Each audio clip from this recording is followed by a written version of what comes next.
Hello दोस्तों, आज के इस वीडियो में बात करेंगे कि अगर घर में वोल्टेज का फ्लक्चुएशन बहुत ज़्यादा हो रहा है, वोल्टेज कम हो रहा है, ज़्यादा हो रहा है, कभी वोल्टेज 220 आ रहा है, 200 सही है, अगर वोल्टेज 250 वोल्ट हो जा रहा है या फिर 180 वोल्ट हो जा रहा है, 190 वोल्ट हो जा रहा है, तो दोस्तों उस कंडीशन में अगर वोल्टेज बार बार फ्लक्चुएशन हो रहा है तो उस कंडीशन में क्या होता है कि जो भी आप घर में इक्विपमेंट लगे होंगे वो ख़राब हो जाएंगे, उसमें दिक्कत आ जाएगा, उसमें प्रॉब्लम हो जाएगा, वो उपकरण आपके जल्दी ख़राब हो जाएंगे।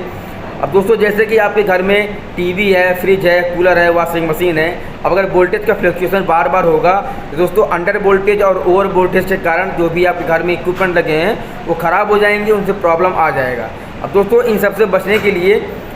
मार्केट में दो प्रकार के डिवाइस आते हैं। पहला आता है वोल्टेज मॉनिटरिंग डिवाइस और एक आता है वोल्टेज स्टेबलाइज़र। अब दोस्तों आपको ये कैसे डिसाइड करेंगे कि हमको अपने घर में क्या लगवाना चाहिए, वोल्टेज मॉनिटरिंग डिवाइस या फिर वोल्टेज स्टेबलाइज़र। दोस्तों दोनों का काम अलग अलग होता है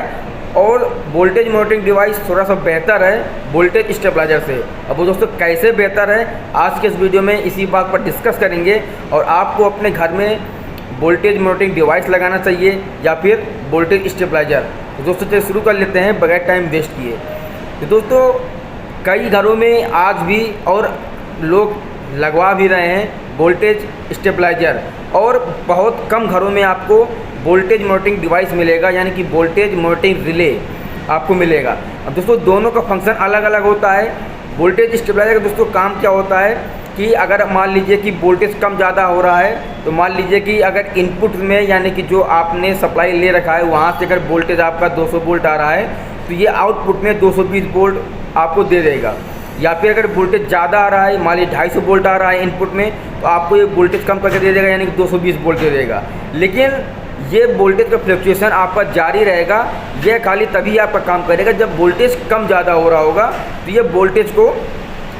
स्टेबल रखेगा। लेकिन अगर वोल्टेज एकदम से डाउन हो गया, मान लीजिए कि 150 वोल्ट आ गया,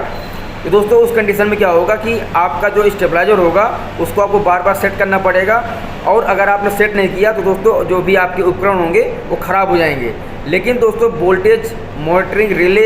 ऐसा होता है कि आप इसमें एक सेट पॉइंट कर सकते हैं। सपोज मान लीजिए कि आपके घर में मिनिमम वोल्टेज 180 वोल्ट आ रहा है और मैक्सिमम आपके घर में अगर वोल्टेज का फ्लक्चुएशन हो रहा है तो वो 250 वोल्ट तक जा रहा है। अब दोस्तों आप इसमें क्या करेंगे, आप इस रिले में अंडर वोल्टेज और ओवर वोल्टेज का इसमें सेटिंग होता है। इसमें आप अगर ओवर वोल्टेज में 220 वोल्ट अगर सेट कर देंगे और अंडर वोल्टेज में आप 200 वोल्ट अगर सेट कर देंगे तो दोस्तों इस कंडीशन में क्या होगा कि अगर वोल्टेज यानी कि 200 वोल्ट से अगर कम होगा तो आपका जो रिले होगा वो पूरी तरीके से सप्लाई बंद हो जाएगा। यानी कि अगर वोल्टेज ओवर हो रहा है तो उस कंडीशन में क्या होगा कि जो आपका वोल्टेज होगा यानी कि 220 से अगर ज़्यादा हो रहा है, 230 हो रहा है या फिर 225 हो रहा है, 250 हो रहा है, तो उस कंडीशन में भी पूरे घर की जो सप्लाई होगी वो कट हो जाएगा और जो भी आपके उपकरण लगे होंगे वो बिल्कुल सेफली बच जाएंगे। अब दोस्तों बात ये आता है कि आपको इसका कनेक्शन कैसे करना है। अगर आप इसको लगवा रहे हैं तो आपको कौन सी कंपनी का लगवाना है और इसका कनेक्शन कैसे करना है। तो दोस्तों पहले कंपनी का नाम बताते हैं। दोस्तों ये एक टेंस कंपनी का एक वोल्टेज मॉनिटरिंग रिले आता है जो कि बहुत ही अच्छा होता है और ये टर्की का बना हुआ है दोस्तों, जो बहुत ही अच्छे इक्विपमेंट बनाता है।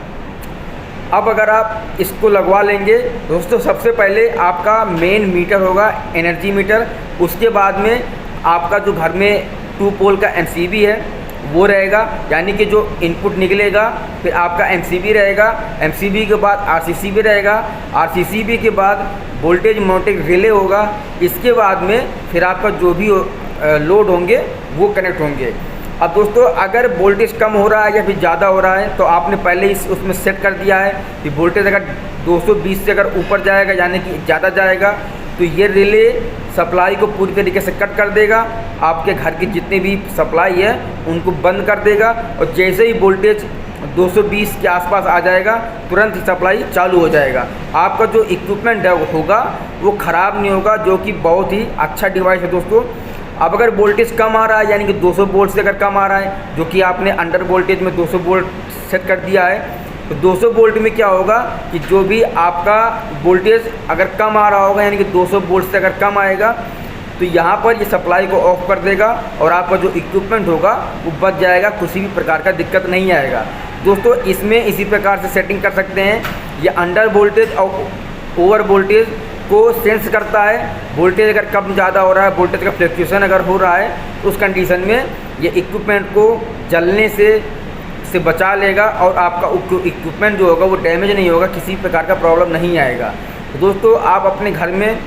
वोल्टेज मॉनिटरिंग रिले ज़रूर लगवाएं और वोल्टेज स्टेबलाइजर से कहीं बेहतर है वोल्टेज मॉनिटरिंग रिले। दोस्तों मुझे उम्मीद है कि आपकी छोटी जानकारी अगर आपको अच्छी लगी हो तो चैनल को सब्सक्राइब करने के बाद बेल आइकन बटन जरूर दबा दीजिएगा।